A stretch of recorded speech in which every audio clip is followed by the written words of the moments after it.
जय श्री श्रीमन नारायण। छठ की व्यस्तता के कारण आपकी सेवा में हम 4 दिन नहीं आ सके। पुनः आपकी सेवा में हम उपस्थित हैं। पूर्व क्रम में हम लोगों ने जाना कि बन जाने की आज्ञा लेने आए हुए श्री राम अपने पिता महाराज दशरथ से निवेदन करते हैं, पुत्र शोकम यथा नरछेत त्वया पूज्येन पूजिता मां भी संचिन्तयन्ति सा तो जीवेत तपस्विनी। महाराज, मैं बन जा रहा हूं। ऐसी स्थिति में मेरी मां कौशल्या जो सर्वविध पूजनीया हैं, आप उनका विशेष ध्यान रखेंगे ताकि मेरे आने तक वे अपने प्राणों को बचाए रख सकें। वहीं मां कौशल्या से भी निवेदन करते हैं। पूर्व में हम लोगों ने जाना कि पति एकमात्र किसी स्त्री की गति होता है। आप अपने मेरे पिता महाराज के प्रति कभी भी किसी प्रकार का उपलब्ध न देना। महाराज दशरथ सुमंत्र जी से उत्तम अश्व से युक्त रथ लाकर राम को जनपद अयोध्या से दूर तक पहुंचाने की बात करते हैं। वहीं कोषाध्यक्ष से कहते हैं, अपनी पुत्र वधू सीता के प्रति कि 14 वर्षों की अवधि तक आभूषण और वस्त्र की कमी न हो, इतनी सुविधा दी जाए सीता को।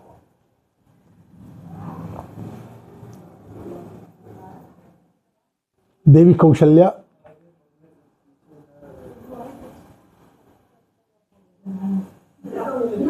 अपनी पुत्र वधू सीता को अपने हृदय से लगाकर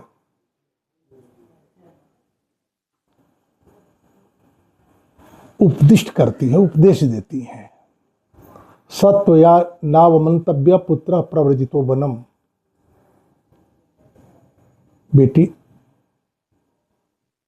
मेरा पुत्र आपका पति बन जा रहा है।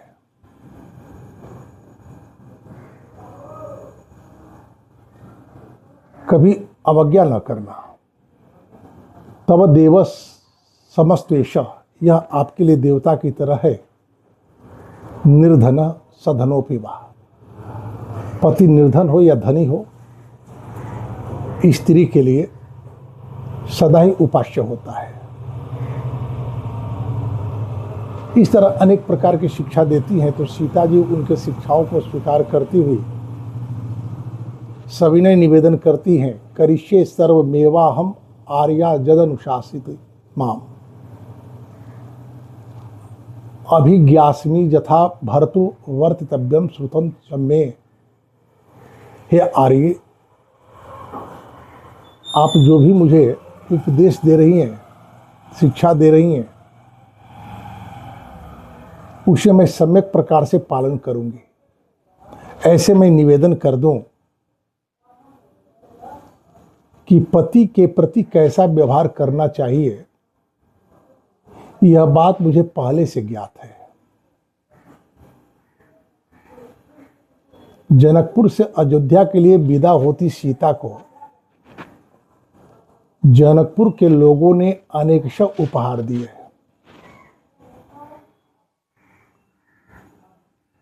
सखियां उपहार से अधिक उपदेश देती हैं।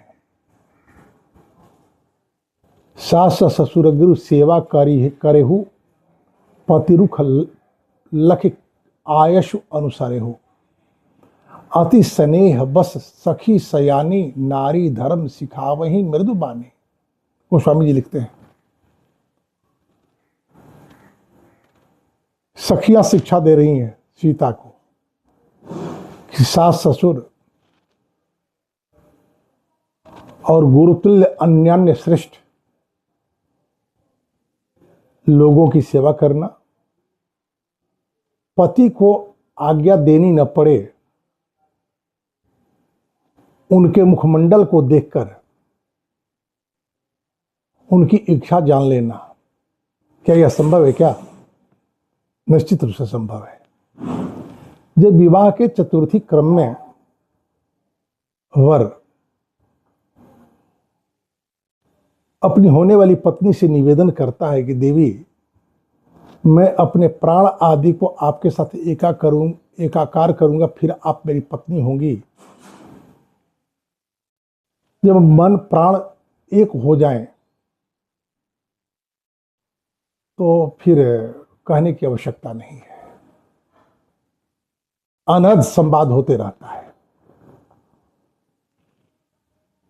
सीता जी कहती हैं मां कौशल्या से, ना तंत्री विद्यते वीणा, ना चक्र विद्यते रथः,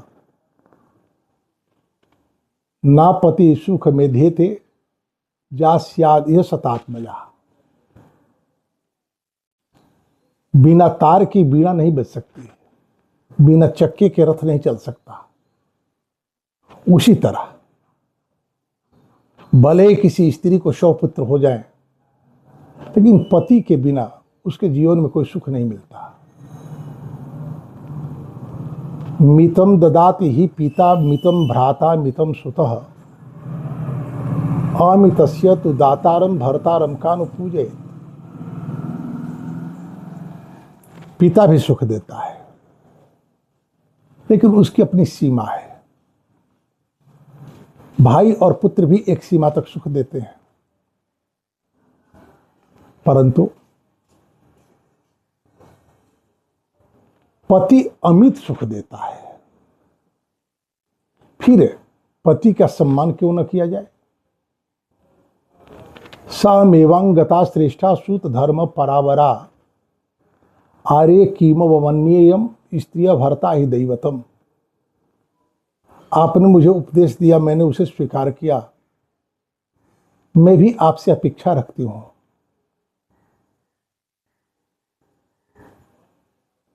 आप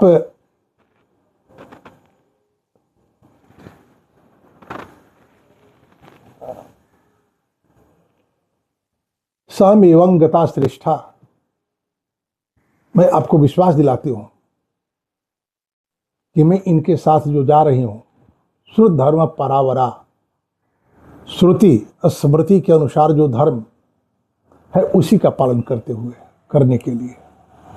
आर्य कियो मन्येयम स्त्रिया भरता ही दैवतम।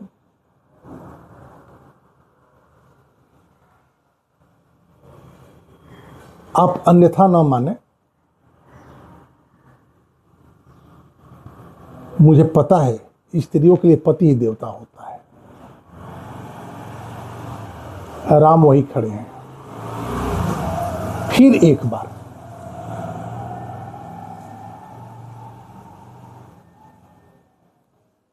देवी कौशल्या से निवेदन करते हैं। पूर्व में तो निवेदन किए हैं, पुनः निवेदन करते हैं।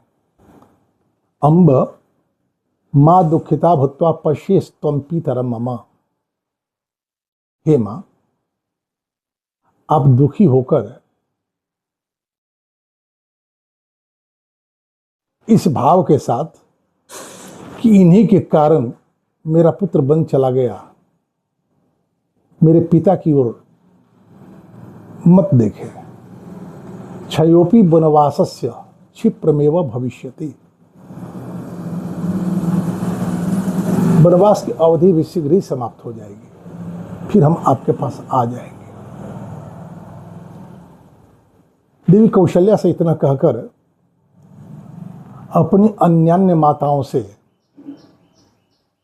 भगवान श्री राम ने निवेदन किया कि यह संभव है कि साथ रहने के क्रम में आपके प्रति कोई ऐसा मुझसे व्यवहार हो गया हो जो आपके हृदय को पीड़ा पहुंचाई हो, आप सब क्षमा कर देंगी।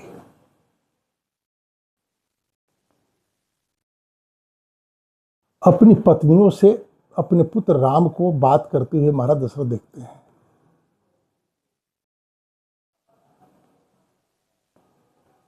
सुमंत्र से कहते हैं कि सुमंत्र, रथ धीरे धीरे चलाना।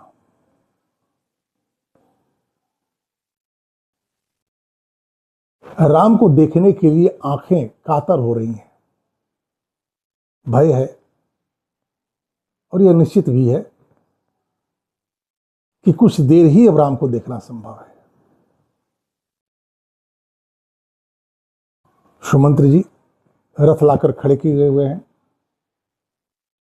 श्री राम अपने भाई लक्ष्मण और पत्नी सीता के साथ महाराज की परिक्रमा करते हैं, रथ पर आरूढ़ होते हैं। इधर महाराज दशरथ कह रहे हैं कि रथ धीरे धीरे चलाना, और राम कहते हैं कि रथ शीघ्रतापूर्वक चलाइए।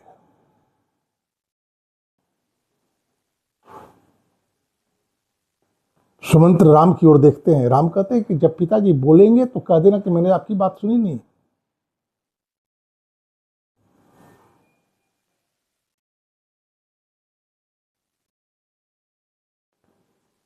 ऐसा क्यों?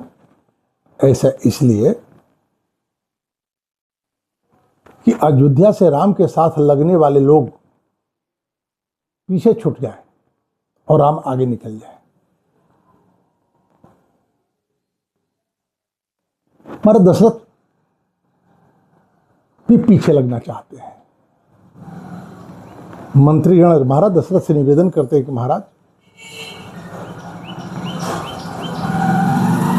जिस व्यक्ति से अपेक्षा होती है कि शीघ्रतापूर्वक वो लौट कर आए, उन्हें छोड़ने के लिए दूर तक नहीं जाना चाहिए, इसलिए आपको यहीं रहना चाहिए। इतने में रथ आंखों से ओझल हो जाता है और महाराज मूर्छित। आगे स्थिति क्या होती है हम लोग कल विचार करेंगे। आज इसी के साथ वाणी को विराम। जय श्री नारायण। धन्यवाद।